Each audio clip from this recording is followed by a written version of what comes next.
Bien, pues ya estamos aquí un año más en la tertulia de actualidad en La Terraza y arrancamos un año más en esta plazoleta balbuena del centro de Valdepeñas, acogidos en esta terraza de Casa de Gavilla.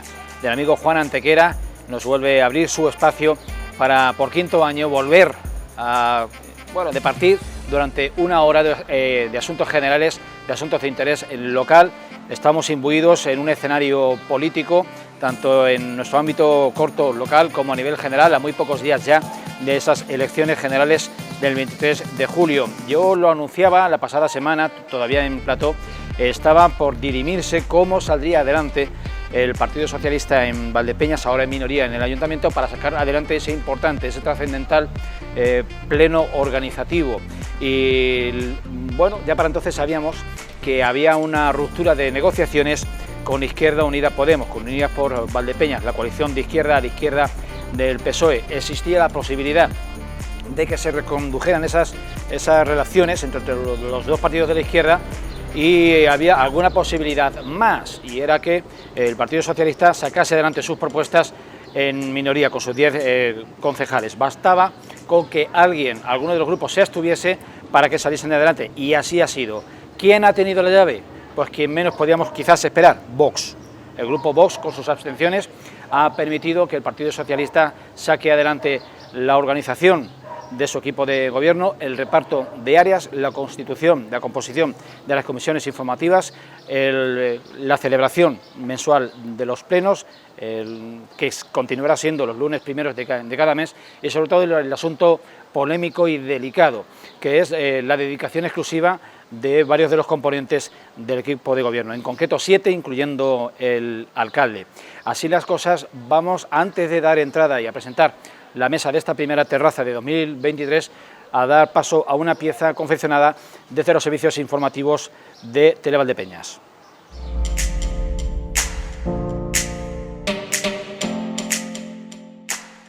La portavoz del PP dijo ayer que el pasado domingo por la tarde hizo llegar al grupo Vox sus enmiendas sobre los sueldos de los concejales y las comisiones informativas, a menos de un día del pleno. Demasiado tarde, según la portavoz de Vox, Lola Gómez, sobre todo teniendo en cuenta que esas enmiendas llevaban días pactadas con Unidas por Valdepeñas, la coalición de Izquierda Unida y Podemos. Me mandó las enmiendas y a las 8:08 de la tarde. Este señor no estaba localizable, esta señora tampoco. Y yo sé, porque lo sé de buena tinta, que aunque Candy me dijo que las iba a hacer por la mañana, las alegaciones el domingo, ya llevaban una semana hechas y consensuadas con Podemos. Y eso no lo van a poder negar. En el día después del pleno en que el PSOE logró sacar adelante la composición de los nuevos órganos de gobierno y las dedicaciones exclusivas del alcalde y sus concejales, el portavoz suplente del PP ha dicho que Vox ha sumado sus 3 concejales a los del PSOE. Queremos dejar claro que doña Lola, doña María Dolores Gómez Moreno y sus compañeros, don Antonio y doña Pilar, lo que han hecho ha sido apoyar el que se aprueben estos sueldos. Y por lo tanto, con su abstención intencionada, hacer que el Partido Socialista o el Grupo Socialista de Valdepeñas no tenga 10 concejales, sino 13. Esa es la verdad. Cándido Simarro sostiene que los salarios aprobados para los concejales del equipo de gobierno son un agravio comparativo para los vecinos. Nos parece una verdadera barbaridad y un agravio comparativo para los convecinos de nuestra ciudad. Solo una hora después, esta mañana, los concejales de Vox han desvelado cómo el Grupo Popular pretendía aumentar los gastos de los órganos municipales en más de 30.000 euros anuales respecto de la propuesta del PSOE, añadiendo 3 liberaciones de Unidas por Valdepeñas e incrementando de 300 a 500 euros las dietas por asistencias a pleno. El concejal Antonio Sánchez acusaba al PP de haber vendido su alma a Izquierda Unida Podemos y también justificaba la cuantía de sueldo del alcalde. Como hay partidos políticos, por desgracia, lo vemos por desgracia, que venderían su alma al demonio pues al final por un sillón, que gane más un empleado de una inmobiliaria, y lo dice alguien que trabaja en una inmobiliaria, pues que el señor alcalde. Pues mire, el señor alcalde ya no estará de acuerdo quién es el alcalde, pero tiene que tener un sueldo equiparable a su responsabilidad. Entonces alguien que maneja un presupuesto de 33 millones de euros, no puede tener un sueldo de un señor que trabaja en una inmobiliaria. Pero eso es... Simarro, por su parte, ha señalado a los votantes de Vox como víctimas de los concejales de este grupo por haber sostenido al socialista Jesús Martín en la alcaldía. Me cuesta decirlo, pero tengo que decirle a los votantes de Vox que los entendemos como víctimas de la situación de ayer y de la aprobación de esos salarios, porque entendemos que cuando votaron, no votaron para que se apoyara al Partido Socialista ni para que se mantuviera don Jesús Martín como alcalde de Valdepeñas, sino... Otro tanto dicen del PP en Vox por haber ofrecido los votos de sus electores a los comunistas.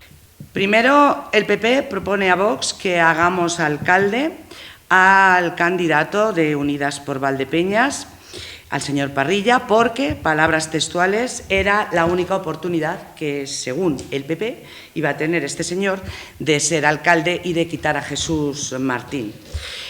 Pasar del purgatorio al infierno. No, porque ellos tenían una estrategia, que yo ahí no me voy a meter en la estrategia del partido, y querían involucrar a Vox, además de una forma torticera, porque como ellos van de la mano de los comunistas... Como ayer en el Pleno, la portavoz de Vox saca a relucir lo que Unidas por Valdepeñas exigió al PSOE para pactar. Por un lado, en el Pleno piden, junto al PP, reducir sueldos a los 6 liberados del PSOE. Y cuando ellos se reunieron, me refiero a Podemos con el alcalde, le pidieron 3 o 4 liberaciones. 2 concejales, un jefe de prensa para ellos solitos y creo que también un asesor. Los concejales de Vox señalan como parte esencial de su ideario reducir el gasto público para poder bajar impuestos. Con la abstención de ayer dicen que ya es un éxito no haber contribuido a incrementar el gasto. Entonces, claro, ¿cuál es el ideario del Grupo Municipal Vox? Que va a ser hoy y siempre. Evidentemente, lo primero es eliminar gasto. Nosotros creemos que el primer paso es eliminar gasto para poder bajar impuestos. Ese es nuestro ideario. Claro, sabemos que eso es difícil, y más cuando hay un gobierno socialista en el equipo de gobierno, ¿no? Pero bueno, que contengan el gasto yo creo que ya es un éxito.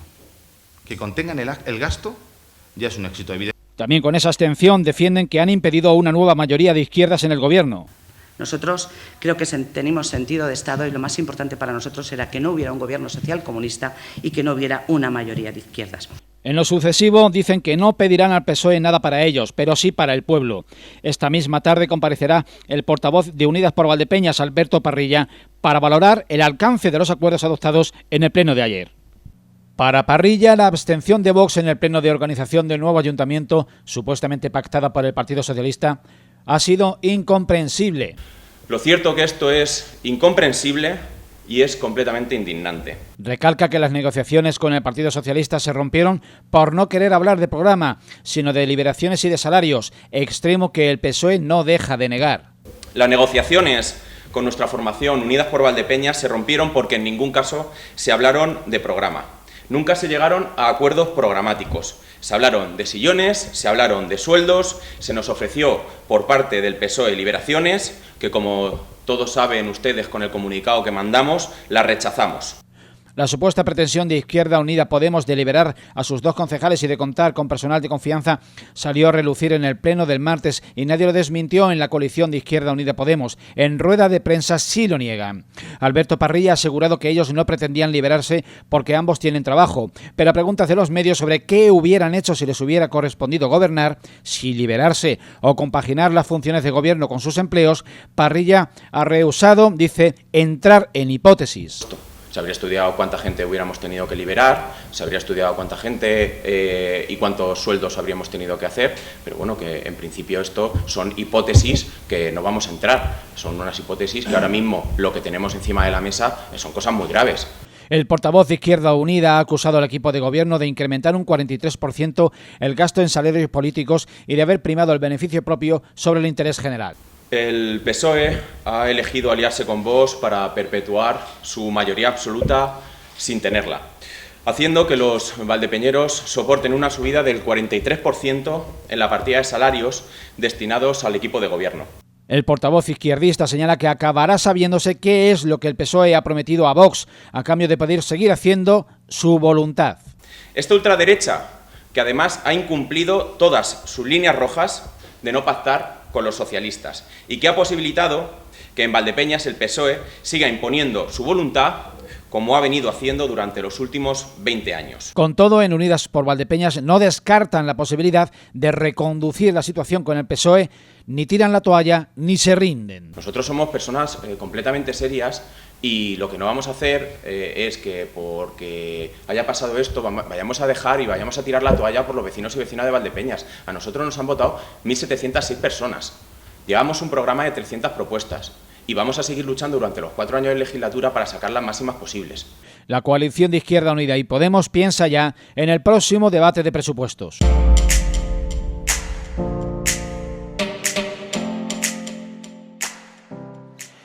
Bien, pues ya han visto los pronunciamientos de los 3 grupos políticos. Se ve una colisión importante. Por un lado Vox y por otro lado parece que hay más grado de coincidencia, ¿quién lo diría?, entre Partido Popular y Izquierda Unida Podemos. Al menos no hay beligerancia entre estas dos últimas formaciones y, de hecho, en el pleno organizativo se aprobaron mutuamente esas mociones, esas enmiendas a las propuestas del Partido Socialista en el sentido de recortar el número de componentes de las comisiones informativas y de que los sueldos de los concejales liberados fuesen inferiores. En lo que no hubo oposición por parte ni de PP ni de Izquierda Unida fue en el número de personas del equipo de gobierno que van a tener dedicación plena a tareas municipales. Vamos ahora sí ya a presentar a la mesa de hoy, empezando por mi derecha, Fernando Prieto Ruiz. ¿Qué tal? Bien hallado de nuevo. Hola, muy buenas tardes. Bien, atacado de calor, pero bueno, calurosa, es lo que va tocando. Calurosa tarde en plena oleada de calor, pero bueno, va ya atardeciendo, ya se va poniendo un poco el sol y acabaremos seguramente esta primera tertulia de noche. Elena Solís, abogada ambientalista, ¿qué tal? Buenas tardes. Hola, buenas tardes.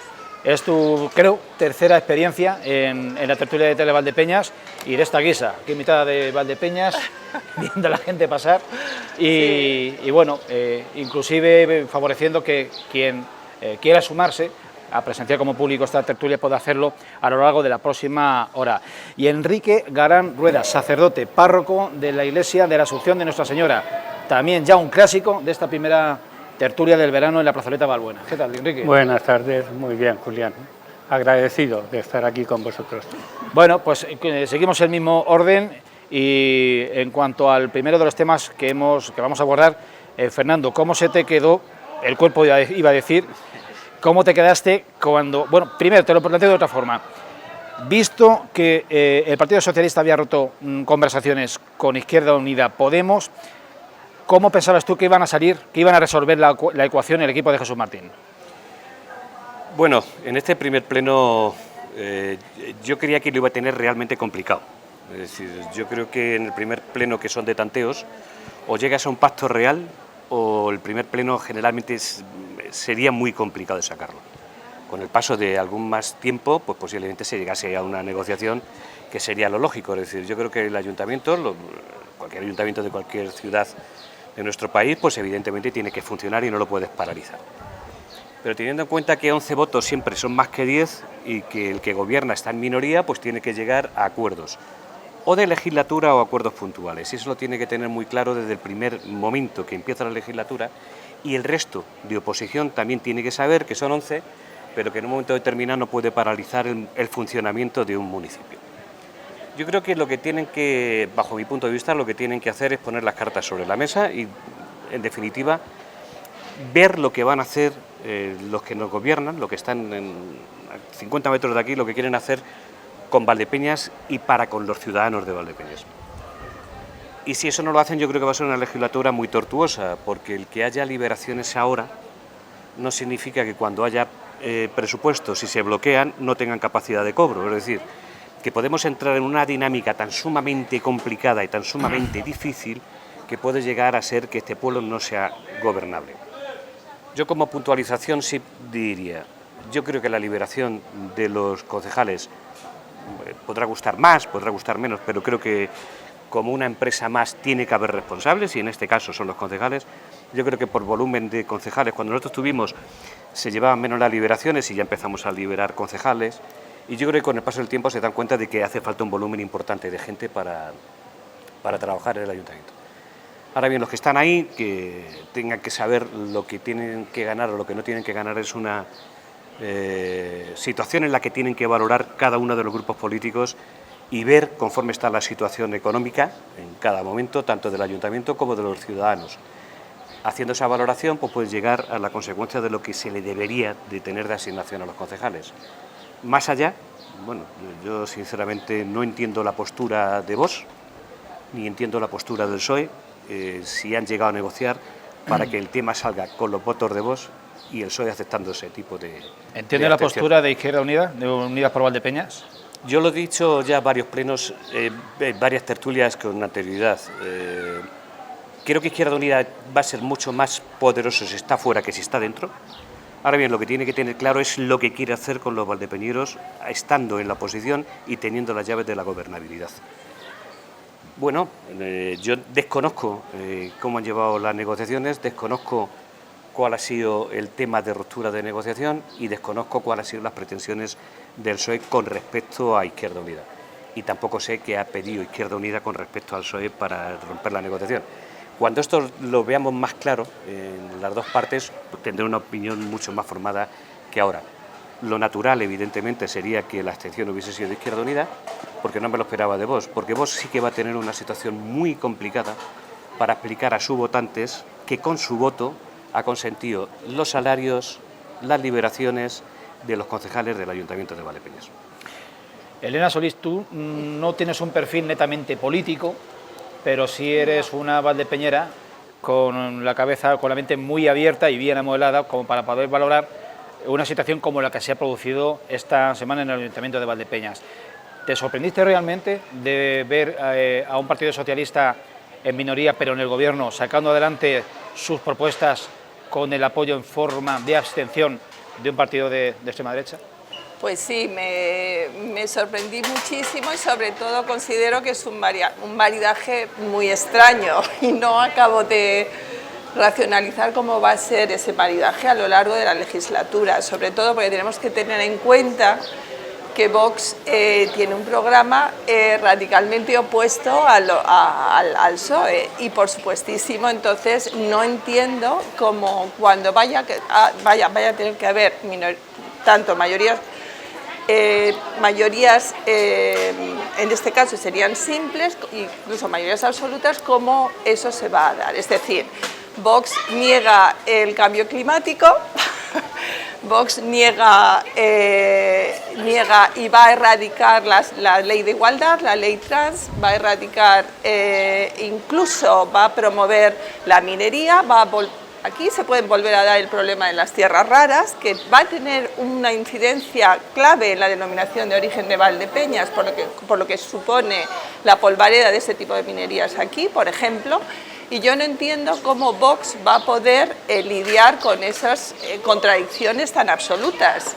Entonces, bueno, pues habrá que verlo. En relación a Unidas por Valdepeñas, bueno, yo lo único que he tenido acceso es a una nota de prensa cuando ellos rompieron, donde ellos dicen que en las negociaciones se quejaban de que no podían impulsar su programa ni negociar con su programa, sino que yo digo lo que, bueno, un poco lo que dice esa nota de prensa, pero que por el otro lado el PSOE estaba muy preocupado por las liberaciones, ¿no? Entonces, bueno, pues eso es lo que dicen. El PSOE dice absolutamente lo contrario, que bueno, que Unidas por Valdepeñas estaba preocupada por sus liberaciones y bueno, pues así se van tirando la pelota. Yo creo que es sumamente complicado y no creo que haya otro caso en España de esta alianza tan extraña, porque ha habido dos casos donde los socialistas han dado paso a Vox, pero no hay en este caso donde ha habido no sé, a lo mejor me equivoco, pero no creo que ha habido ningún acuerdo municipal de las características estas. Yo creo que este es el primero y espero que, bueno, la cuestión es qué va a hacer Abascal ante esto, porque a ver, yo soy Abascal y él ha dicho y lo ha repetido 1000 veces que ellos jamás van a negociar con el Partido Socialista. La cuestión es ¿qué va a pasar ahora? ¿Estos 3 personas son personas rebeldes dentro del partido o ¿O qué? Porque claro, es que es una contradicción, no sé, a lo mejor vosotros podéis disiparme las dudas de cómo se va a resolver los problemas internos dentro de Vox. Enrique, no me negarás que tienes unos vecinos conflictivos. No, lo que pasa es que yo creo que están llevando el tema por donde no es todavía.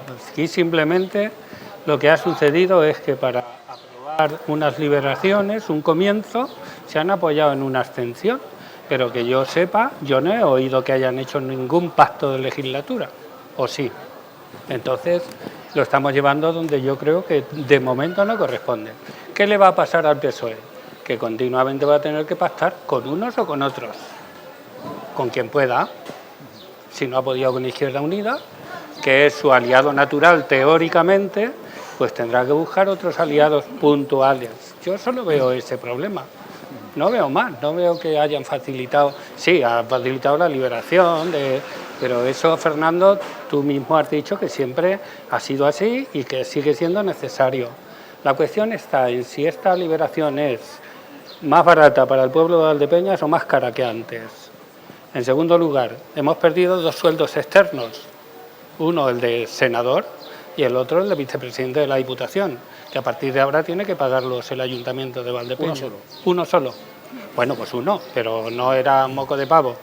Y parece ser que el dinero que va a costar va a ser menor a lo que en la anterior legislatura era. Ya no entiendo más, ¿eh? Yo con eso no hago ningún juicio de valor. Pero yo sí diría, vamos a esperar a ver por dónde van. No vamos a llevar las cosas hasta Bascal o hasta no sé dónde. Es que no han hecho de legislatura con vos y no han hecho ningún pacto. ¿Cómo lo van a hacer? Si además eso es contra natura. Perdón, Enrique, han aprobado la estructura del ayuntamiento para los próximos 4 años. No, pero nada más. Nada más, solo eso. Hay que reconocer 2 cuestiones cuanto menos importantes en este primer pleno. Se fijan las bases de cuándo se van a celebrar los plenos, que es importante, y se fijan las liberaciones y los salarios de lo que van a dirigir el ayuntamiento. O sea que tiene su importancia. Muy grande. Hasta lo que yo sé, no he visto todavía los presupuestos, pero me da la impresión de que es aproximadamente unos 40.000 euros más al año lo que va a costar este ayuntamiento que lo que costó el año anterior. Es decir, que sí cuesta más. Son 160.000 euros más lo que va a costar en la legislatura. Aproximadamente. Vox dice que no. Vox dice que se contiene el gasto y que inclusive la propuesta del Partido Popular, que aquí nos estamos olvidando del Partido Popular, la propuesta del Partido Popular encarecía en 33.000 euros más a lo largo del mes, del año. Sí, solo vamos a ver fácil, es decir, si aquí sacamos el escandallo de lo que cobra cada concejal y lo que cobra el alcalde, sumamos lo que había antes y sale la cuenta, es decir, que es bastante simple. Es decir, lo que no se pueden mezclar, que muchas veces se mezcla, porque es decir, los números se contrastan, nada más, o sea, no se pueden hacer otra cosa con ellos. Lo que puedes hacer, o lo que pueden hacer algunos, es decir, que están sumando las liberaciones más las asignaciones de grupo, más las comisiones por asistencia. Si haces todo ese volumen, que es el coste total de los concejales, eso da una cifra, pero si eso lo apartamos y nos vamos a lo que es el concepto de liberaciones, es otra cifra. Y me da la impresión que el concepto de liberaciones sale aproximadamente unos 40.000 euros más de lo que costaba la liberación anterior. Es una cuestión a valorar. ¿Es dinero más? Sí, evidentemente. ¿Conforme está la situación? Bueno, pues lo tendrán que explicar lo que han aprobado. Es decir, yo creo que no es una situación como para rasgarse las vestiduras, pero que sí, que es más y hay que decirlo ampliamente más. El pleno que se paga 500 euros en lugar de a 300, ¿qué te parece? Si lo quitas... ¿Esa variable la habías considerado? No, pero pasa una cosa. Si los 9.000 euros años que pide el Partido Popular para cada uno de los grupos, tenga 2 concejales o tenga 10, ¿te parece...? Vamos a ver, es que hay varias... ¿Eso no existe? Hay varias situaciones. Conforme esté estructurado, es que no lo sé cómo lo tienen ahora, pero si tú tienes una estructura que es por asignación a grupo, es decir, tú tienes una asignación a grupo que es para que funcione el grupo, tú tienes que darle una cuantía económica para que funcionen los concejales, si no los concejales no pueden trabajar. La asignación económica habría que ver la asignación que había antes y la asignación que hay ahora, es decir, vamos a ver todas las cuentas. Si tú subes la asignación de 500 euros por concejal, pero bajas la asignación a grupo, pues equilibras. Ojo. Equilibras. Si no haces ese equilibrio y desquitas una parte a los concejales liberados, equilibras. Es decir, tú las cuentas las puedes regular y equilibrar dependiendo como quieras. Es decir, cada uno tendrá unas prioridades a cómo fija el volumen total de coste de lo que son los 21 concejales del ayuntamiento. Y uno puede gastar más en liberaciones y menos a la oposición, y otro puede decir, quiero más a la oposición y menos a las liberaciones. Y al final, el conjunto total, el montante total económico a lo mejor no varía. Eso es una cuestión.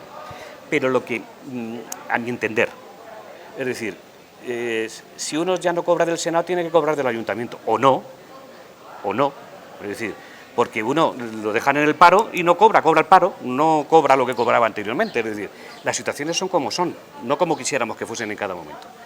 La cuestión es de tener una dinámica de decir, bueno, si yo no cobro de un lado, cobro de otro. Hay ayuntamientos que se estructuran con un número de liberados y otros que se estructuran con otro. Cada uno tiene que valorar su necesidad y cada uno tiene que ver el trabajo que realizan dentro de la liberación. Yo vuelvo a reiterar, creo que Valdepeñas, por el volumen de presupuesto y por el volumen de habitantes, necesita un número importante de liberados, evidentemente. Una empresa que maneje 30 millones de euros, como es Valdepeñas, entre 26 y 30 millones de euros, dependiendo de cada presupuesto, responsables, es decir, 9 o 10, no es para rasgarse las vestiduras, evidentemente. Que luego los políticos internos, cada uno valoren la cuantía económica, es otra cuestión. Rajoy aprobó una tabla de lo que se podría cobrar en cada momento los alcaldes, en cada momento por número de población de habitantes, y creo que cumpliendo esa tabla pues está dentro de ley y dentro de lo que está acordado. La asignación que tiene aquí Jesús está muy cerca del límite, pero está dentro de lo acordado. Ante eso poco se puede decir. Cada grupo político tiene que valorar esa situación. Es decir, tiene que valorar si los 40.000 euros más merece la pena una batalla política o no merece la pena una batalla política. Yo creo que hay asuntos, sinceramente, más importantes a lo largo de la legislatura. Va a haber mucho más importantes que esto, sin menospreciar que esto tiene su importancia. Claro, pues ahí es donde yo iba. Es decir, esto es simplemente un comenzar. Ahora, dentro de nada tendrán que negociar presupuestos. Ahí sí que se va a ver. Claro, porque ahí ya no es cuántas personas tengo, no. ¿A qué dedico el dinero que genero? ¿Dónde lo invierto? Y no es igual invertir en una cosa que en otra. Claro, ahí sí que tendrán que negociar y no creo que lleguen a acuerdos con vos en ese sentido. No creo. O a lo mejor sí. O a lo mejor entre todos se ponen de acuerdo y trabajan por una Valdepeñas donde todos tengamos en las mismas posiciones. No lo sé, pero lo de ahora a mí no me alarma. De momento no me alarma lo de ahora. Bueno, aparte de que tampoco nos tiene que alarmar el que haya diálogos entre los grupos políticos y son legítimamente democráticos. Un momentín para postear una cosa. Yo siempre lo he dicho. La política en los municipios es distinta a la política regional y la política nacional. Es decir, arreglar un bache no tiene un concepto ideológico. Arreglar una calle no tiene un concepto ideológico. Es decir, hay muchísimas cuestiones. Pero en las prioridades, a la hora de elegir prioridades, ¿arreglo esto o arreglo esto? Claro. Ahí sí entran las ideologías. Claro, pero también podríamos entrar, si la diputación es de un color y de otro, te doy cuartos para arreglar esto, no te lo doy. Es decir, eso ya pasaríamos al sectarismo. Es decir, que hay cosas que, en fin, depende cómo las tratemos. Pero luego, decir, hay cuestiones que fundamentalmente es por el beneficio de los vecinos. Y llega un momento que eso no tiene color político. Creo que tiene que tener situaciones de bienestar de ciudadanos. El día a día no tiene color, pero es verdad que, por ejemplo, después vamos a hablar de la cuestión verde, ¿no? Y de árboles y jardines. Eso no debería tener color, pero sí es verdad que hay quien lo favorece de un modo con más intensidad y hay gente que le da menos importancia. De todas formas, en política municipal hay poquito que rascar. Quiero decir, pero hay muy poquito que rascar. Bueno, yo creo que, vamos a ver, yo no estoy de acuerdo contigo. O sea, yo creo que todos tienen que ser responsables de su trabajo y de su salario. Y aquí los salarios de todo el mundo están justificados siempre y cuando se trabaje. Está justificado el salario, pero no el que el grupo político quiera fijar, sino lo que sea razonable dentro de un contexto determinado. Pero también es razonable, y yo sí apoyo la propuesta del PP, de 9.000 euros no estoy de acuerdo que sea independientemente de la representación, pero sí estoy de acuerdo que se les dé más dinero. ¿Por qué? Porque es muy difícil estar en la oposición. Y para hacer un buen trabajo en la oposición, que se tiene que hacer, porque la fiscalizar quien esté en el gobierno, es un trabajo que es necesario e importante para garantizar la democracia y el buen uso de nuestros dineros, se tiene que remunerar. Entonces, ¿qué pasa? Tú no puedes tener una persona que está trabajando absolutamente todo el día y que después por la noche o los fines de semana se tiene que poner a hacer ese trabajo extra. Yo creo que hay que equilibrar un poco. No estoy de acuerdo que no se les debe dar, o sea, lo que hay ahora mismo considero que es poco. Y también me parece muy bien lo que dijo Jesús Martín, en ese sentido, que tienen que ir a los plenos, que a lo mejor no se debe dar ese dinero así, tal, sino que tienen que ir a los plenos y justificar cómo han utilizado eso. Por supuesto, eso lleva una preparación y demás. Entonces, yo sí considero que tendría que haber habido una negociación a 4 partes para los sueldos de la corporación. Tendría que haber habido una negociación a 4 partes. Hay varias cuestiones. Vamos a pasar, cuando estéis dispuestos, a valorar la campaña electoral nacional y a que me digáis vuestra impresión sobre el debate de Antena 3 con Pedro Sánchez y Alberto Núñez Feijóo. No obstante... Sí, no, quería hacer una aclaración, es decir, la oposición evidentemente, la asignación a grupo es para funcionamiento de grupo, no para que cobren los concejales del grupo, es decir, que es un concepto ahí complicado, es decir, lo que sí se puede cobrar... Eso es lo que te dice la ley, lo que sí puede cobrar el concejal es la asignación por asistir a plenos o a comisiones informativas. Que los grupos, vuelvo a reiterar lo que he dicho antes y lo que comentaba Elena, que necesitan cuartos para poder trabajar, porque es que si no, no puedes. Es decir, tú si necesitas que alguien te ayude, si necesitas colocar a alguien que te lleve a la oficina para que te tenga documentación preparada y demás, le tienes que pagar. Si no tienes asignación de grupo, no le puedes pagar, evidentemente.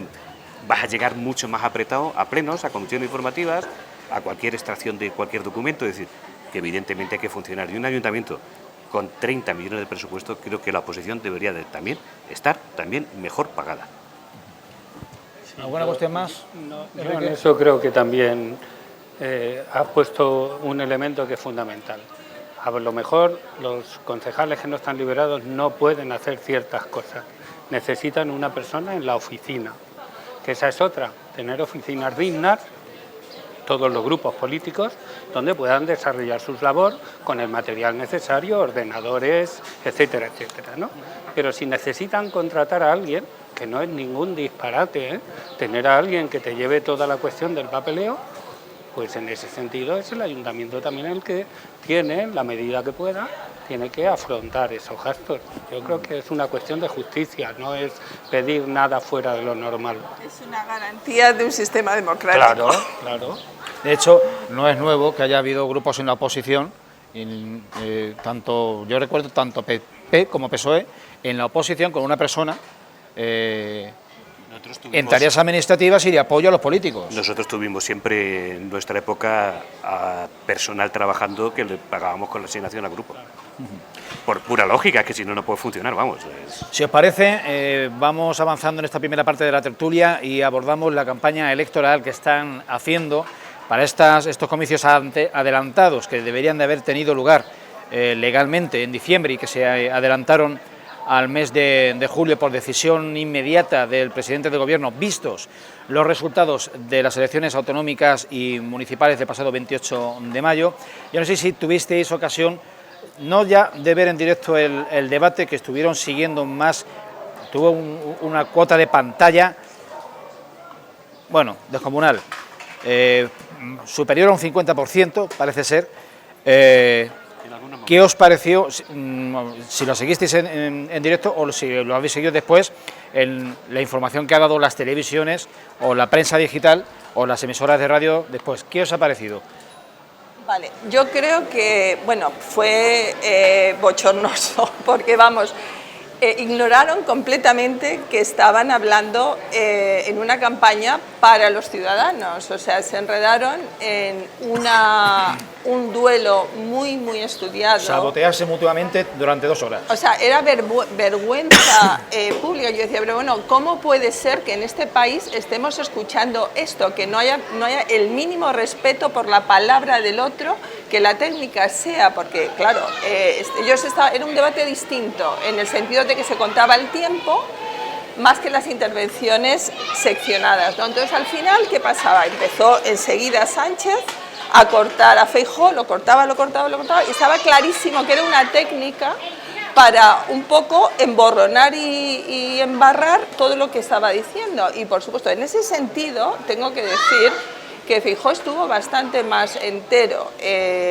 la mayoría del debate, en el sentido de que, bueno, de que yo creo que a Sánchez se le vio demasiado el plumero las técnicas que estaba utilizando de boicot, fue mi punto de vista. Y desde el punto de vista del programa, no dijeron absolutamente nada relevante, o sea, eso de una política en el debate de reproches absolutos, es que lo único que vamos a hacer es que han desmovilizado que la gente vote el 23. Eso está clarísimo, que hay una desmovilización. Entonces, si querían conseguir que más gente votara, va a tener el efecto completamente opuesto. Enrique, yo no sé qué opinión tienes del hecho de que la inmensa mayoría de los analistas políticos en los medios de comunicación se detengan mucho más en las formas, en el lenguaje gestual, en las tácticas y en las estrategias, que en el contenido de las propuestas de los políticos.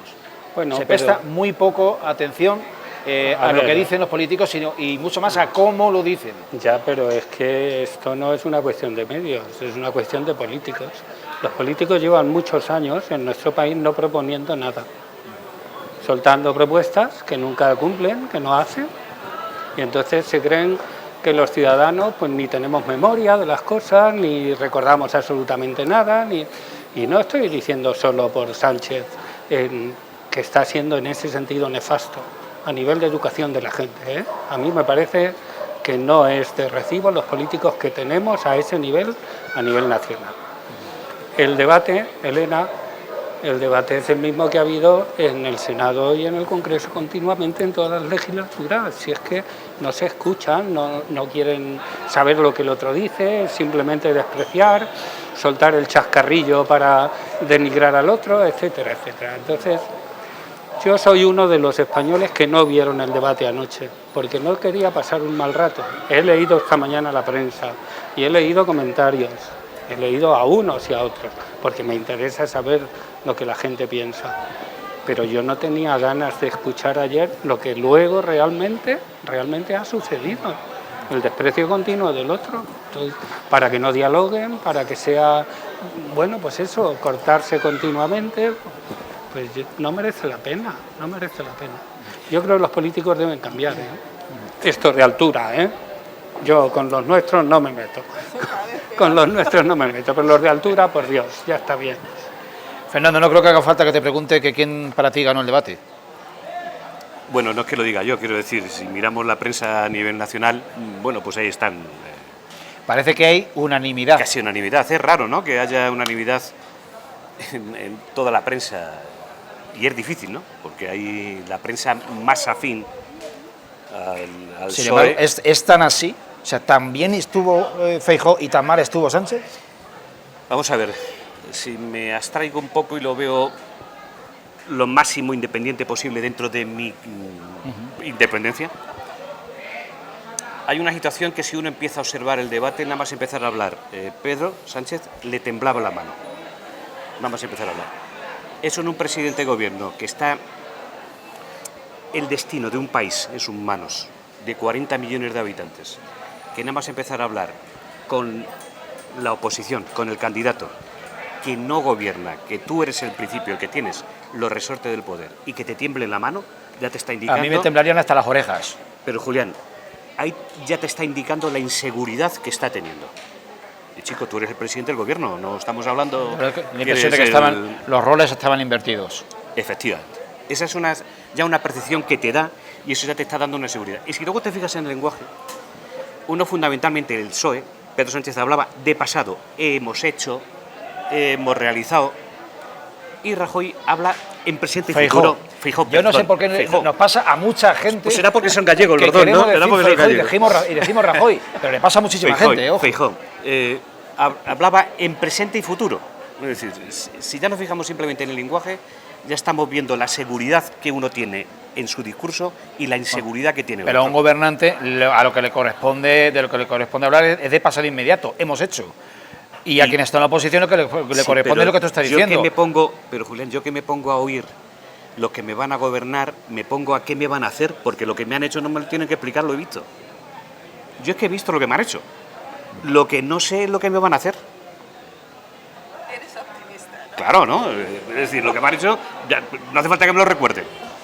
Porque Ya. si ya está ahí, ¿no? A ver, yo lo que creo que estaban nerviosos, y eso es sintomático de la falta de democracia, de debate en este país. Estaban nerviosos porque ¿cuánto tiempo hacía que no se celebraba un debate de esas características? 8 años. Es que es absolutamente inconcebible en Ha habido otro debates país a 5, europeo. debates a 4. O sea, los políticos, si algo hacen, es ponerse ahí a debatir en bruto en las televisiones antes de las elecciones. Sí, es lo que se hace, porque otra cosa es, vas a votar a una persona que no es capaz de defenderse racionalmente me da igual la ideología, es absolutamente miedos, me parece nefasto. Sin embargo, hay una cosa que sí que es verdad, es que Feijóo ya está, y lo han comprobado, soltó varios bulos, entonces eso... no sé, vamos a ver, esa forma que empezó Thatcher de decir bulos con toda la seguridad del mundo y cala, eso es un fraude para la ciudadanía. Y eso es que dijo 2 o 3 cosas absolutamente falsas y que están comprobadas. Pero Pedro Sánchez también. Es decir, Yo lo noté una muy gorda cada uno. ¿Cuál fue la de Sánchez? Por parte de Sánchez dijo que la inflación justo antes de empezar la guerra de Ucrania era del 2%, cuando era del 6%. Del 6, efectivamente. Y en el caso de Feijóo, dijo que su grupo había votado a favor del mantenimiento del poder adquisitivo de las pensiones, cuando estaban subiendo anualmente un 0,25%. Claro, pero eso es cuando veníamos, que también lo negó Pedro Sánchez, cuando veníamos de 0 subida de cuando lo hizo Zapatero. Sí, pero... La subió, la reforma laboral Sí. supone subir el año pasado, hace un año, un 8,5% de acuerdo con el IPC. Sí. Ese mismo año, la anterior subida fue un 0,25%. Sí, evidentemente, porque se venía de lo de antes. Y dijo que había votado a favor de este mantenimiento del poder adquisitivo de las pensiones. O sea, yo lo noté una cada uno. O sea, dijo unas barbaridades que alucinantes. Pero que mentiras, si rascamos encontramos. No, rascar no, estaba muy en la superficie. Más o menos abultadas. Porque Sánchez fue responsable de la caída de, no recuerdo qué banco, qué Caja Rural, cuando él estaba como en el comité y realmente quien habían sido responsables en ese momento, porque eso es un hecho, era el PP. Entonces, claro, meterte en esos berenjenas cuando son tan fácilmente constatables. Y hay una cosa que dijo, e insistía, que lo dijo varias veces, que él no se iba a liar a ningún extremo. Bueno, pues a ver qué pasa. Hay varios temas, vamos a ver.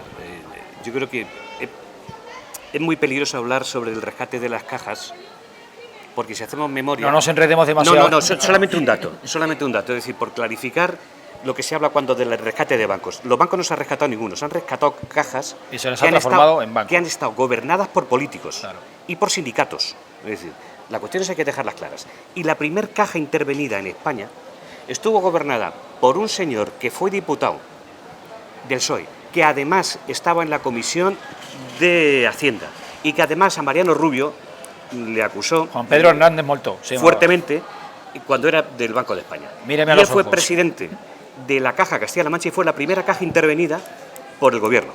Es decir, que las cosas en su justa medida. Bueno, no, pero estábamos hablando en particular del caso que puso Feijóo. ¿Lo conoces? ¿Conoces Sí. realmente lo que pasó en ese caso? O sea, vamos, yo me quedé después en el debate y constataron algunas cosas que estaban constatadas con los datos.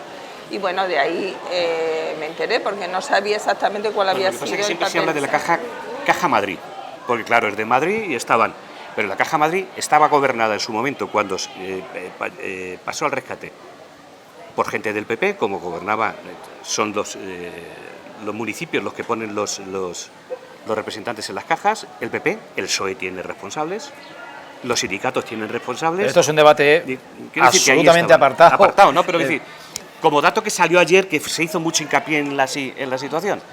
Vamos, si os parece, a hacer unos pocos minutos de descanso de publicidad, y en la segunda parte vamos a abordar una serie de temas algo más relajados, no porque sean menos importantes, están siempre de candente actualidad, pero son más gratos. Así que les emplazamos a unos minutos, no se vayan, volvemos enseguida.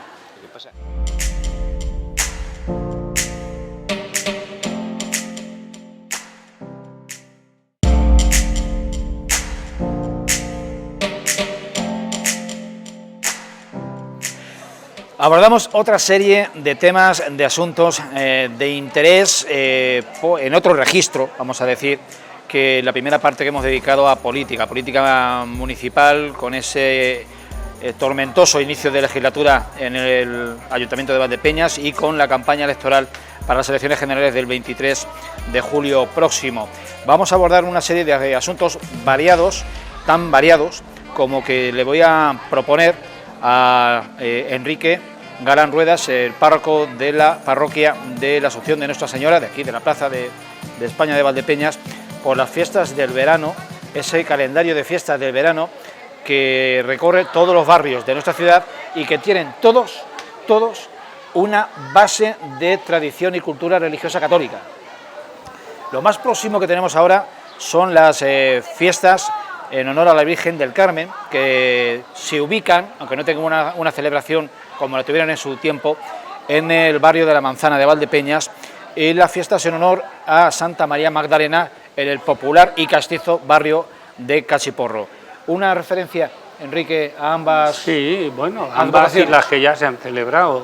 Quiero decir, Valdepeñas, cuando habla de fiestas, habla de las fiestas del vino y la Virgen de Consolación, pero Valdepeñas tiene muchos barrios con una solera, una tradición muy antigua de celebrar también fiestas. El barrio de Fátima, el barrio del Lucero, el barrio de Los Llanos, que las ha celebrado hace 4 días, ¿no? El barrio del Cachiporro, como tú muy bien dices, que por cierto ha cambiado sus fiestas. Otra cosa que ha logrado Pedro Sánchez, no solo jorobar vacaciones, sino también trasladar las fiestas del Cachiporro al fin de semana anterior. y las fiestas de la Virgen del Carmen, claro. Pues son cosas que merece la pena recordar, porque fijaos, estamos muy cansados de estas cosas que nos calientan la cabeza, a nivel nacional, a nivel de pueblo también, en cuestiones políticas y todo eso, y necesitamos también ese reposo, ese descanso, ese juntarnos con los amigos y la familia en torno a un lugar pues que nos recuerda nuestros tiempos de jóvenes, de niños, donde disfrutamos y celebramos de esas verbenas que en algunos sitios todavía siguen, en otros sitios ya no son así, y que tienen, como tú muy bien dices, pues como casi todas las fiestas que tienen raigambre, tienen una base religiosa. Es en torno a un santo, a una patrona, a alguien que unifica un poquito la devoción en ese barrio. Entonces era simplemente, yo te lo decía por recordarlo, porque merece la pena también el animar a la gente. Vienen las fiestas del Santa María Magdalena, pues oye, pues vamos a acercarnos al Cachiporro este fin de semana, que son cuando las celebran. La procesión del Carmen, y acaba allí también, y habrá una limonada al final de la procesión, y los vecinos engalanan las calles. Pues vamos a acercarnos, ¿no? Vamos a hacer un poco pueblo, que no hacemos pueblo solo desde la plaza, solo desde el centro, solo desde la iglesia o el ayuntamiento. Hacemos pueblo también en el resto de los barrios. ¿A qué barrio pertenece Elena Solís? A la Virgen de la Cabeza. Bueno, es el convento, pero más es la Virgen de la Cabeza donde también. Yo creo que hay que celebrar la espiritualidad en general. En ese caso tiene que ser representativa. Si estamos en una comunidad católica, se tiene que celebrar el cristianismo. Si estamos en una comunidad de otro tipo, pues se celebrará otro tipo de espiritualidad. Vivimos en un mundo tan sumamente materialista que cualquier religión es un oasis. Es un oasis para, como habías dicho tú, para el reposo, para la cordialidad. Y hay otro sentido que es la comunidad. Es importantísimo que bajo los auspicios de las celebraciones de los patrones, de las patronas, que haya ese espíritu de comunidad en los barrios, que aquí en el centro pues un poquito se disipa más, ¿no? Entonces ese espíritu de comunidad es lo que mantiene un pueblo vivo, y en ese sentido yo creo que ha habido un resurgimiento importante en los barrios. Yo recuerdo cuando era pequeña que no había tanta entidad de barrios. Al mismo tiempo que la plaza se ha ido haciendo las celebraciones cada vez más grandes, los barrios también han crecido en ese sentido, que tiene que ver también, por supuesto, con las asociaciones vecinales y demás. Entonces, bueno, pues es por supuestísimo, sea la espiritualidad, sea otro tipo de... es la comunidad lo que es importante en un municipio. Fernando Prieto también casi a caballo entre Virgen de la Cabeza y Centro. Sí. Calle Nueva. Soy más de Virgen Cabeza y Cristo, más que Centro incluso. Estás ahí efectivamente en un triángulo de las Bermudas. Es que creo que una acera de mi calle pertenece al Cristo y otra pertenece a la Virgen de la Cabeza. ¿Cuál es Creo que calle? No. Calle Nueva. A ver, al Cristo, la Virgen de la Cabeza pertenece a al la Cristo. parroquia del Cristo. Sí, pero quiero decirte como barrio, como... Bueno, eso ya no sé cómo va. Sí, nosotros, pero yo como pertenezco al Cristo. Tanto Trinitarios, Agustinas, toda esa zona que es por la calle La Virgen y por la calle 6 de Junio, todo eso pertenece a la parroquia del Cristo. Sí. Otra cosa es que los barrios tengan su propia identidad, y además la Virgen de la Cabeza tiene misa los domingos también. Y bueno, pues tienen allí sus imágenes. La Virgen de Fátima en el otro barrio. Estamos muy cerca, efectivamente. Estamos Fátima, Cristo, Virgen de la Cabeza. Estamos ahí en Trinitarios. Estamos Bien, pues avanzamos y vamos para otro ámbito. Ya hemos hablado aquí de la nueva etapa que a nivel municipal, a nivel ayuntamiento, volvemos a la Casa Consistorial, se plantea para quien va a ser nuevo teniente de alcalde de, entre otras áreas, la nada desdeñable área de medio ambiente, parques, jardines, etcétera. Ya digo que en otros espacios y en esta misma tertulia hemos planteado la posibilidad de que haya una serie de desafíos y un giro en la tónica, en la gestión de este... Bueno, es un área que afecta absolutamente a todos, afecta a la fisonomía de la ciudad, afecta al mantenimiento más esencial, a la generación de oxígeno en nuestra atmósfera, y en su calidad de abogada ambientalista, Elena Solís tiene propuestas que elevar al nuevo concejal de Medio Ambiente del Ayuntamiento de Valdepeñas, Gregorio Sánchez Llévenes, como por ejemplo... Bueno, pues lo primero es darle la enhorabuena a Gregorio, con el cual me he codeado en muchos temas anteriormente cuando pertenecía a otra formación política, no por la parte política, sino por la parte ambientalista. Entonces, bueno, esencial, ya lo sabemos, la necesidad de cuidar y aumentar nuestra masa verde dentro del casco urbano de Valdepeñas. Esencial porque ya sabemos, no lo voy a volver a repetir, que los árboles no es solamente un sumidero de CO2, sino que también bajan las temperaturas, que ahora mismo lo estamos viendo, ¿no? Estamos ahora mismo en una isla de calor, tenemos las superficies duras y estamos por lo menos en un sitio donde hay árboles que les han permitido que se pongan de un porte determinado. Entonces, ahí es súper necesario que Gregorio tome esa tarea muy en serio. Una segunda parte sería la calidad del aire en nuestras calles principales. Hemos visto un aumento radical del número de coches en el centro de la ciudad, con su consecuente deterioro de la calidad del aire. La calidad del aire, por supuesto, tiene problemas para los más vulnerables, los niños, los bebés y las personas mayores, en relación a problemas respiratorios, pero en relación también a alergias. Precisamente hay un médico de Ciudad Real que ha asociado el polen que está contaminado, es sumamente más alergénico que un polen que no está contaminado. Es decir, la contaminación es esencial. Yo creo, y esperemos, vamos a poner una serie de propuestas a Gregorio en relación, además, por ejemplo, de cómo los niños tienen que ir al colegio, qué tipo de ejemplo estamos dando a los niños, cuando se forman estos atascos increíbles en todos los colegios de Valdepeñas. Tenemos que promover que los niños vayan andando, es esencial, tenemos que darle un buen ejemplo. Entendemos que van con mochilas enormes, pero hay que buscar una solución a eso. No vivimos en un sitio tan grande donde no se pueda gestionar una forma de llegar al colegio que no sea el coche, o por lo menos vamos a compartir los coches que tenemos, ¿no? Por supuesto está el tema de los residuos. En todo el perímetro, en todas las zonas periurbanas hay problemas de residuos. Es un tema que ya tocamos con José Antonio Lola y que bueno, que por ahora todavía los residuos siguen ahí, entonces eso lo tenemos y hay muchísimos más temas. Está por supuesto el tema de la gestión del agua y una serie de temas que, bueno, por ejemplo, una cosa que te voy a decir porque me parece muy buena. Yo ayer le mandé un WhatsApp a Gregorio diciendo que la fuente del convento, la parte de arriba estaba completamente vacía. Yo vivo allí, yo sé que los gorriones beben allí todos los días y por la razón que fuera ha estado vacía dos días. Le dije, Gregorio, esencial, están muriendo los gorriones. Hoy la fuente está funcionando, entonces tengo que darle las gracias y esperemos que sigamos esa buena relación de ahora en adelante.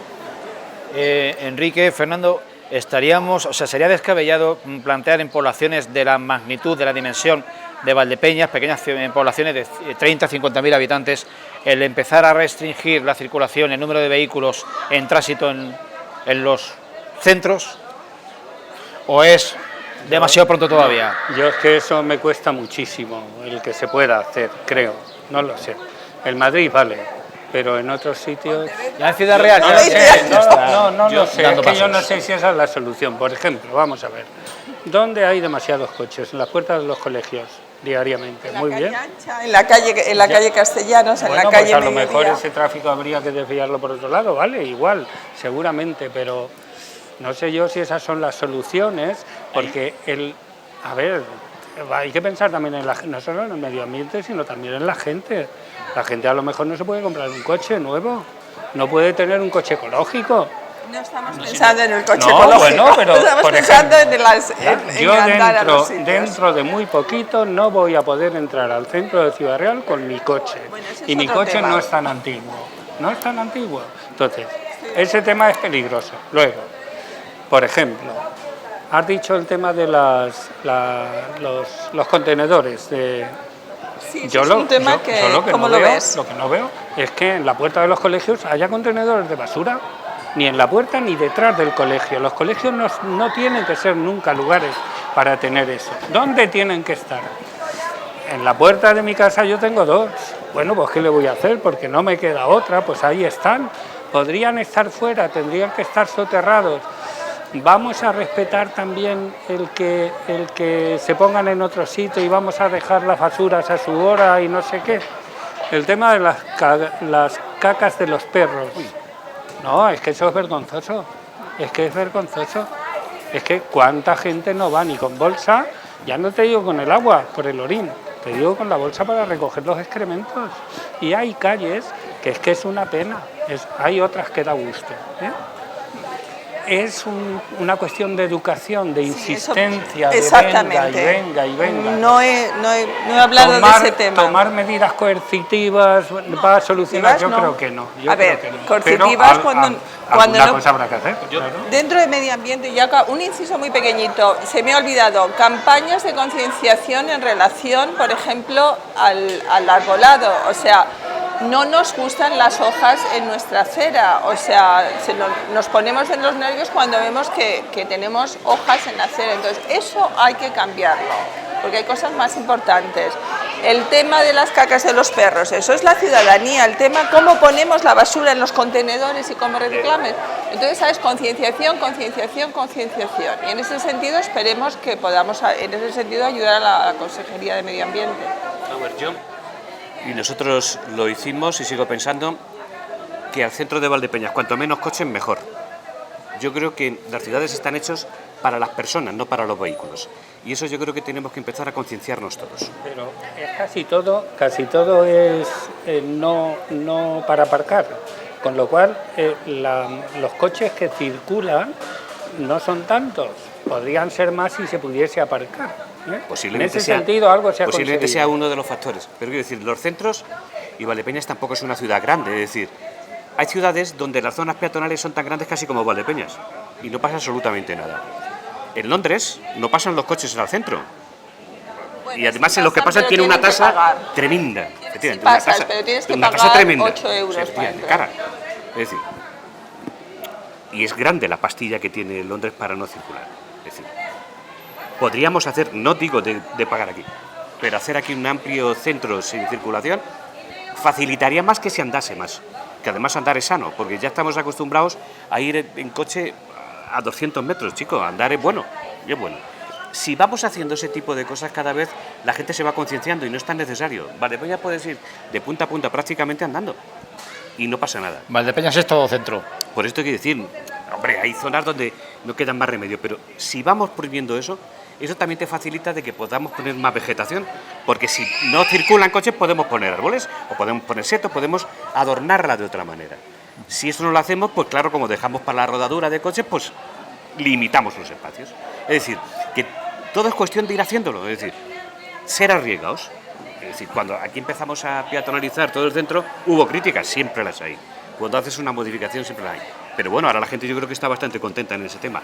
Y si la ampliamos, vamos a seguir viendo críticas. Pero al final la gente va a estar contenta. Esa semi-peatonalización que cometisteis, Cuesta del Palacio, calle Pintor en Mendoza y calle Real. Calle Real. Donde entonces se aparcaba. Se aparcaba, inclusive en la Veracruz.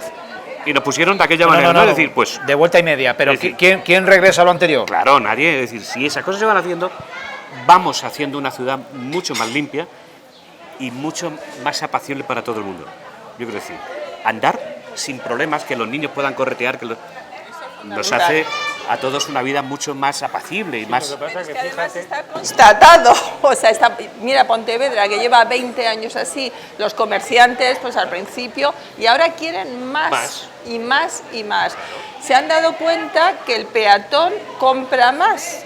El peatón a veces se va a las grandes superficies porque tiene aparcamiento y demás y demás. Los niños, todo, es que es una convivialidad que no es fácil, que es importantísimo y que hay muchísimos ejemplos, no en Europa, sino en España. Y en ese sentido yo creo que la nueva legislatura se lo debería replantear por el tema del aire sobre todo. Dos cuestiones más también de índole medioambiental. Una de ellas, propuesta para el guión de esta tertulia, sería el dilema, la dicotomía complicada que se establece porque pese a que tuvimos un final de primavera ciertamente lluvioso, un mes de mayo y junio inició abundante, generoso en lluvias, no es menos cierto que la sequía sigue igual de pertinaz, es un ciclo largo y sin embargo la agricultura, nuestro sector primario, exige, requiere para su mantenimiento y supervivencia poder acceder al subsuelo para realizar extracciones y garantizar el mantenimiento de las explotaciones agrarias y ganaderas. ¿Dónde está el equilibrio, Elena? Bueno, ese es un tema que te propuse, es un tema espinoso, pero es un tema que tenemos que empezar a abordar. Lo que está claro, habiendo hablado incluso con funcionarios de los cuerpos de la Confederación Hidrográfica del Guadiana, la sobreexplotación de la masa de agua de la Mancha 1, que es donde estamos, es ya superior a las reservas que hay, o sea, se van a acabar ya. Entonces, ¿qué vamos a hacer? Entonces, la cuestión es, ¿qué vamos a hacer cuando tengamos una situación donde la población no se va a poder proveer de agua, ¿no? Entonces, ahí es donde tenemos que llegar, porque no es ciencia ficción, puede pasar en cualquier momento, y queramos o no que se nos ponga delante, sabemos que eso es una posibilidad muy grande, ¿no? Por lo que hemos pasado. Entonces, la cuestión es... Claramente aquí no es una cuestión de culpar al agricultor, porque el agricultor hace lo que puede dentro de las condiciones comerciales y demás en la que está. La cuestión es qué vamos a hacer con una situación donde nuestro país, y fundamentalmente, no solamente en Castilla-La Mancha, sino en Ciudad Real en concreto, donde tenemos un uso del agua, y he cogido cifras de varios informes que los podéis constatar, tenemos un uso del 85% del agua se va a la agricultura, fundamentalmente a los leñosos, a los olivos, a los almendros y a los pistachos, y después a la vid, que es menor que los olivos. Entonces, ¿qué pasa? Ahí soy una situación donde el uso doméstico no llega ni a un 20%, doméstico industrial a un 20%, y por lo tanto industrial puramente de la parte del procesamiento, no la parte de la agricultura. Entonces, y además el agua doméstica se recupera un 15, hasta un 80%. El agua que veis aquí después se va a la veguilla y se recupera en los cauces de los ríos, ¿no? Entonces la cuestión es, tenemos que ver qué vamos a hacer dentro de un contexto donde hemos transformado la agricultura de esta comarca, donde ya tenemos pocas vides, vamos, no sé si pocas, pero desde luego el 65%, que es al nivel en que se está transformando la vid en espaldera, y la poca que queda en vaso, que por supuesto todo el mundo dice, y sabemos que es un desastre ambiental, porque la vid en espaldera, por supuesto, consume mucha más agua, es mucho más vulnerable a enfermedades y necesita fertilizantes y demás. Entonces, bueno, podría estar hablando aquí un montón de tiempo, pero la cuestión que hay que poner sobre la mesa es la responsabilidad, y sobre todo, Fernando, porque has sido presidente de la denominación de origen, ¿cómo vamos a empezar a abordar esta responsabilidad que tenemos las bodegas, la denominación de origen, y los últimos, los que están pillados por medios entre los precios bajos de la uva, entre todos los problemas que tiene el agricultor? Por favor, dejemos al agricultor, porque el agricultor hace lo que puede, y en eso yo creo que estamos todos de acuerdo. No estamos hablando de grandes superficies, de grandes explotaciones, estamos hablando, cuando digo el agricultor fuera, es el pequeño agricultor o el mediano agricultor, ¿no? Entonces, no sé cuáles son las soluciones, no es cuestión, esto es una huida hacia adelante, no podemos esperar que esté lloviendo un año entero para recuperar la masa de agua, tenemos que buscar otras soluciones. Entonces, no sé, lo pongo sobre la mesa, sobre todo a Fernando, ¿qué es lo que piensas al respecto? Ya sé que es un tema complicadísimo, complicadísimo. Porque vamos a ver, el consumo de agua en un leñoso no es lo mismo que el consumo de agua en un hortícola. La mitad. Claro, y no solamente, además, si vamos a nuestra propia comunidad autónoma, no hace falta fijarnos aquí. Si nos vamos a 30 kilómetros de aquí, vemos que hay pivos para regar cereal. 4 pivos que riegan cereal de eso van a gastar tanta agua como prácticamente toda la denominación de origen Valdepeñas en leñoso. Es decir, entre otras cosas porque no tenemos caudales importantes como para regar el viñedo. Aquí se está regando con mucha agua de subsuelo, para que nos hagamos una idea, con 4.000, 5.000 litros hora, que es poco más que un grifo. Un pivo de 7 cuerpos pues puede dar 150, 200.000 litros hora. Si eso lo extrapolamos a todo lo que hay dentro de lo que es el acuífero, nosotros somos nada prácticamente. La transformación que está surgiendo el viñedo ha sido porque la administración nos ha ido llevando a eso. Es decir, todos hemos entrado, porque si no entramos en la dinámica nos quedamos atrás, y evidentemente con vaso y en secano imposible vivir. Entonces es una situación inviable. Conforme se ha llevado ahora mismo la estructura es imposible, y de hecho yo creo que no van a quedar en Castilla-La Mancha más allá del 15 o el 20% de viñedos en secano. No van a quedar, y se pagarán algo más excepcional, porque es inviable. Es decir, es una agricultura que es totalmente inviable, y lo que no es viable desaparece, como cualquier otra empresa, lo que no es rentable desaparece. ¿Soluciones ante eso? Bueno, yo creo que en Israel lo están haciendo de las partes húmedas a las partes secas, es decir, no hay otra. Llevan algo así como 120 años haciendo lo que antes era una ciénaga al sur, claro, y un desierto al norte, o al revés, ahora mismo no me desubico. Es decir, homogeneizar la parte seca del país y la parte húmeda. Porque hay varias cuestiones, es decir, y yo con esto no quiero que se me entienda ni se me malinterprete como que hago rechazo. Pero pongamos, por ejemplo, un caso. una población costera de 30.000 habitantes como Valdepeñas, que tiene, vamos a suponer, 10 kilómetros de costa. Si fijamos los lavapiés que hay, las duchas que hay, los hoteles que hay, y que cada población de esas, de 30.000 habitantes, se va a convertir en los 3 meses estivales en 180.000 habitantes, ese consumo de agua, asombroso, y no ha habido jamás una queja sobre ese consumo de agua, cuando generalmente en esas poblaciones hay tanta sequía como aquí, o incluso más, Cataluña, por poner un ejemplo.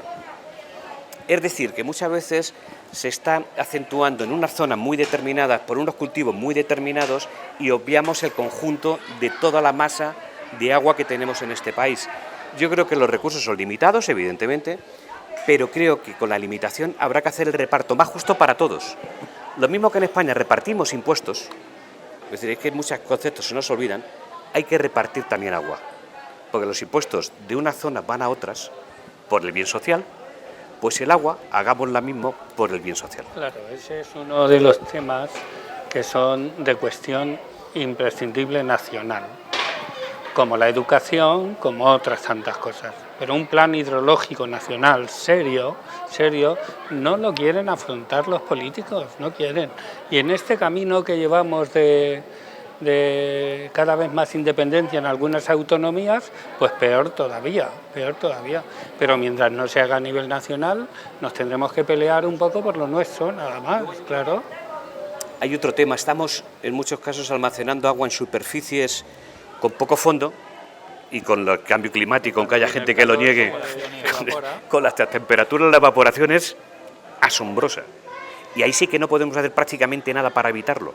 Y eso tenemos una pérdida de agua tremenda, tanto como la filtración, incluso más. Es decir, aquí ahora hemos tenido en esta última semana una pérdida de agua en pantanos tremenda, fundamentalmente por la evaporación, no porque se ha subido el consumo, sino simplemente por la propia evaporación, por las temperaturas y la asolación que tenemos. De Israel, la única fuente de agua que tiene es el lago de Tiberíades, es la única. El río Jordán nace en los altos del Golán y desde ahí llena Tiberíades. Y luego el río Jordán, que es el que sigue después del lago, es un río muy pequeño, ¿eh? El cauce a veces es mínimo, lo que nuestro Guadiana a veces ha tenido. Pero han sabido racionalizar el gasto, lo han sabido. Es verdad que es un país que del Mediterráneo a Jordania no tiene tantos kilómetros. Es largo, pero es estrecho. Pero han sabido racionalizar, han sabido gastar en lo que se tiene que gastar. Y donde parece que no hay exceso de agua, sin embargo, tú no tienes racionalizada el agua en ningún sitio a nivel de gasto ni de nada de eso, ¿eh? Bueno, partimos de la base que estáis diciendo que hay agua en el resto de las cuencas. El problema es que no hay agua en ningún sitio porque Cataluña está contaminada completamente de nitrógenos. ¿Qué está pasando en Doñana? ¿Qué está pasando en las tablas de Daimiel? Es un tema absolutamente universal. Y proponer una conexión en las cuencas, como ha propuesto Vox, es como de ciencia ficción. Y cuando hablamos de optimizar, lo que ha pasado aquí es que en lugar de optimizar y modernizar los riegos existentes, lo que ha pasado es que se han abierto nuevos riegos. Entonces, la cuestión es qué se necesita para darnos cuenta que tenemos que buscar una solución racional. Que abramos el grifo y que no tengamos agua, porque tenemos que asegurar el provisionamiento de la población. Eso es esencial. Entonces, yo creo que la responsabilidad es de todos. O sea, tú hablas con la Confederación Hidrográfica y te dicen que tienen no sé cuántos pozos ilegales, pero que no dan abasto porque tienen a una persona vigilando 200 kilómetros cuadrados. Eso es corrupción. No lo digo por la Confederación en sí, sino el no tener suficiente gente para vigilar y para procesar. Hay una moratoria total, no están abriendo ningún pozo, o sea, porque no hay, es imposible. ¿Qué va a pasar? Pues no sé, con la tubería de la Mancha van a traer, porque ya por lo visto está pasando, que los... Pero mira, yo creo que hay que ser un poquito más realistas. Sí, pero hay una cuestión curiosa, vamos, yo no soy experto en el tema, pero las lagunas rebosan de una a otra. Tiene una cantidad de agua, cuanto menos, considerable. No está mal, Cuando hay agua, sí. Tú Este año, tú no las este has- año. Este año sí, porque se nutre. Lleva del años año pasado. encadenando. Sí, pero ¿dónde voy? Abundancia. Las tablas no. ¿El acuífero 23 está más sobreexplotado que el 24? Cuando en Albacete se cultiva brócoli, que necesita una cantidad de agua inmensa. Inmensa. Y si hacemos un recorrido, vamos a ver que hacia la provincia de Albacete, aspersores y pivos se riegan, no se riega por goteo, se riega muchísimo, así. Pero, Volvemos vamos a ver, adelante. La- enfocar el problema en otro sitio no, quiere si decir no que enfoco- no tengamos lo digo, un lo digo, problema. no, lo digo Quiere decir por que se gestiones. Pagan justo por pecadores. Y efectivamente, Y- por gestiones. Por gestiones. Las tablas, evidentemente, la superficie de agua, ¿cuánto es? 40 centímetros, 50 centímetros. En verano, aunque estuviesen llenas, si tenemos una evaporación del 30%, ¿cuánto se pierde? Que no es de subsuelo, que no es extracción, de evaporación. A ver, ¿Cuánto yo, se si veo pierde? los estudios, las tablas de Daimiel están como están por la extracción agrícola, ¿sí o no? O no, esos Vamos. estudios Vamos a ver. no son fidedignos. No todo el acuífero 23 se extrae todo el agua de las tablas de Daimiel. Del acuífero 24, vuelvo a decir lo de antes, se extrae mucha agua y las tablas no se las lagunas no se secan. La masa de agua de las lagunas es muy pequeñita, muy poca profundidad. ¿Se Y la extrae evaporación agua de las lagunas no para, de alrededor para uso del acuífero, agrícola? no de las lagunas, no, Ah, del del acuífero. acuífero. Del acuífero, no de las lagunas, no sería Ya. una irresponsabilidad del acuífero, lo mismo que aquí, de las tablas no se extrae agua para regar, se extrae del acuífero. Ya, Pero sí. más asombroso es que fuera de las masas de agua, la propia Confederación deja de perforar para sacar agua. Fuera de la masa de agua, fuera del acuífero 23. Eso ahora mismo está permitido sin pedir ni siquiera permiso. Le permite decir que hay situaciones cuanto menos muy complicadas que uno que tenga no te dejan y otro que pueda hacer sin extracción de permiso. Lo que está Vuelvo a claro- reiterar, necesitamos comer también todos los días, 3 veces. Y hay que guardar un equilibrio entre lo que se produce y lo que se gasta. Posiblemente se haya tenido que hacer más inversión en modernización de regadíos que se ha hecho. Posiblemente se tenía que haber hecho un mejor reparto del agua que se ha hecho, porque lo que no es normal es que en algunas zonas tengan pozos con permisos para sacar, porque dicen que es histórico, de 300.000 litros, 400.000, los que sean, y aquí un sondeo tengas 7.000 metros cúbicos por año. Y te dicen que estamos desecando las tablas. Es decir, yo creo que hay que hacer una visión más general, con más visión de todo lo que se hace y cómo se hace. Porque Pero, ¿cuál es el fondo de lo que estás diciendo? ¿Que hay agua suficiente para todo? no, que hay que racionalizarla bien para todos. Pero Es hay decir, lo que no suficiente puede, agua. no, pero lo que no puede ser es que unas partes tengan mucha y otras no tengan nada. Lo que está claro es que nosotros, nuestra región, no tiene el agua necesaria si no llueve. Está muy claro. Bien, y nos por va, cierto, nos va a faltar siempre. No me acuerdo, Elena, seguro que lo encontrarás por ahí. Quiero recordar que no sé si en el 2013 o en el 2009, que se secaron las lagunas. ¿Vale? Las lagunas se secaron. La redondilla se podía cruzar andando. Se gastó una pasta impresionante para hacer un estudio de cómo se podrían recargar y demás. Impresionante. Había gente que decía que ni en 100 años se llenaban. Al año siguiente cayeron, que recordar, alrededor de 600 metros cúbicos por año y las lagunas rebosaron.